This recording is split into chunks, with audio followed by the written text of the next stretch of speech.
कई आंगनबाड़ी केंद्रों में मुझे जाने का अवसर मिला और मैंने देखा है किस रूप में आप वहां पे जाके काम करती हैं। और ऐसा नहीं कि सामान्य दिनों में, विपत्ति के समयों में भी। कोरोना कालखंड के अंदर मैंने आंगनबाड़ी आशा बहनों और एएनएम के द्वारा जो कार्यक्रम चलाए जा रहे थे उनको बहुत नजदीक से देखा है। और मुझे लगता है कि फ्रंट लाइन के रूप में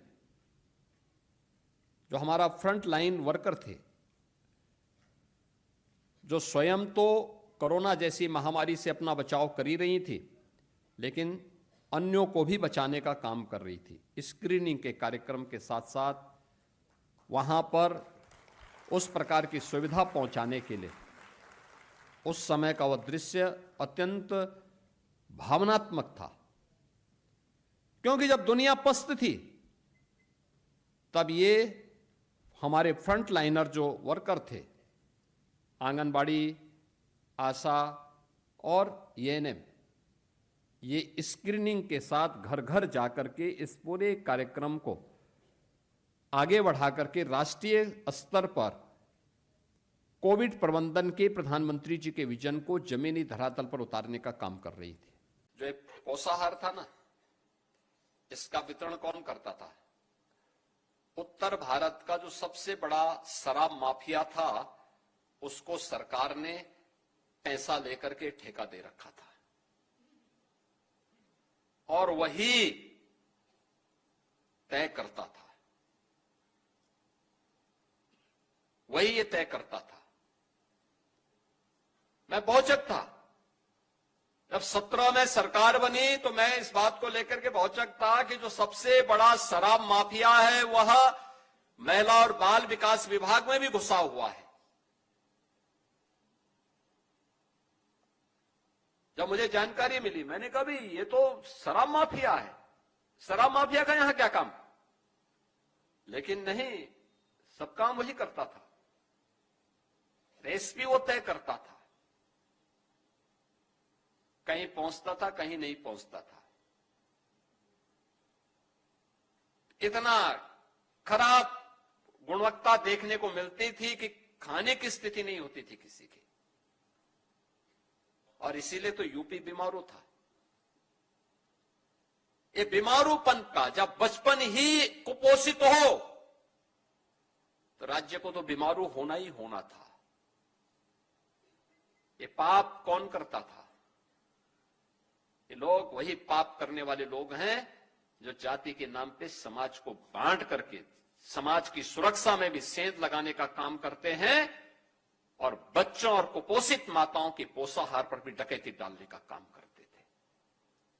ये वही लोग हैं जो आज नाराबाजी करके अव्यवस्था पैदा करते हैं। ये जितनी नियुक्तियां हुई हैं, 46 जनपदों में 754 नवचयनित आंगनबाड़ी कार्यकर्तियों को आज नियुक्ति पत्र वितरण किया जा रहा है।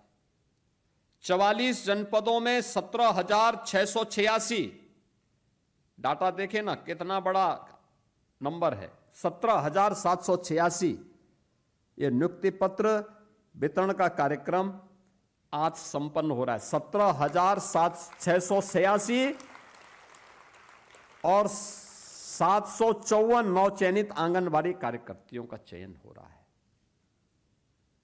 मैं गारंटी के साथ कह सकता हूं, एक भी आंगनबाड़ी कार्यकर्ती ने और एक भी आंगनबाड़ी सहायिका ने न सिफारिश करवाई होगी न किसी को पैसा दिया होगा। क्या ये 17 के पहले संभव था? नहीं, नहीं। 17 के पहले अगर ये प्रक्रिया प्रारंभ हुई होती तो आप में से एक का भी चयन नहीं होता। मैं गारंटी के साथ कह सकता हूं, क्योंकि आप काम करने वाले हैं तो पैसा नहीं देते, सिफारिश नहीं करवा सकते थे। आपकी सिफारिश करने वाला भी नहीं रहा होगा, इसलिए 17 के पहले संभव ही नहीं था। सिफारिश और पैसा दोनों चलता था, यानी पर्ची भी और खर्ची भी। और तब ये लोग प्रदेश के के साथ सौदेबाजी करते थे, इन गरीबों के हक पर डकैती डालते थे, उन कुपोषित मासूमों के हक पर डकैती डालते थे, उन कुपोषित माताओं के हक पर डकैती डालने का काम करते थे।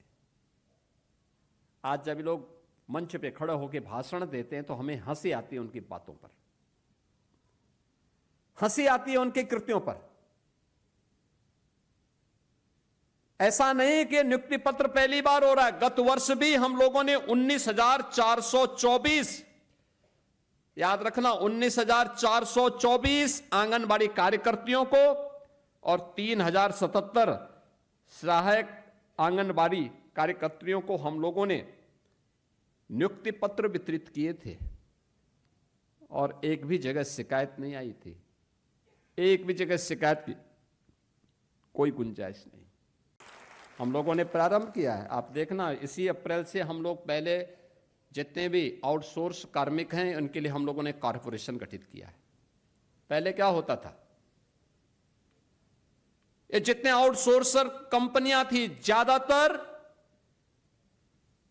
कोई ना कोई माफिया या कोई ना कोई नेता संचालित करता था। और शोषण कहां से करता था, सरकार से पाता था 10,000 12,000 और उसको मिलता था 5,000 6,000। वह सरकार से भी लेता था, उस कार्मिक से भी लेता था और साथ साथ नियुक्ति के समय भी उससे पैसा लेता था। हमने कहा भी 4,000 5,000 6,000 रुपए में क्या होगा किसी का, आज के समय में इतना पैसे से क्या कोई देखभाल कर पाएगा।